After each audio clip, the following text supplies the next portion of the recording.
अब तुम लोग गलती से अगर नए हो तो सब्सक्राइब करो, वो जो लाल वाला बटन है उस पर अपने जीजा जी फेंक के मारो या फूफा जी, मुझे नहीं पता, बस क्लिक हो जाना चाहिए। अब मैं भी जा रहा हूं, मुझे मुठिया पेलने जाना है। बाय।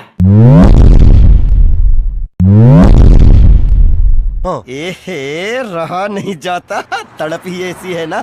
नहीं, सुके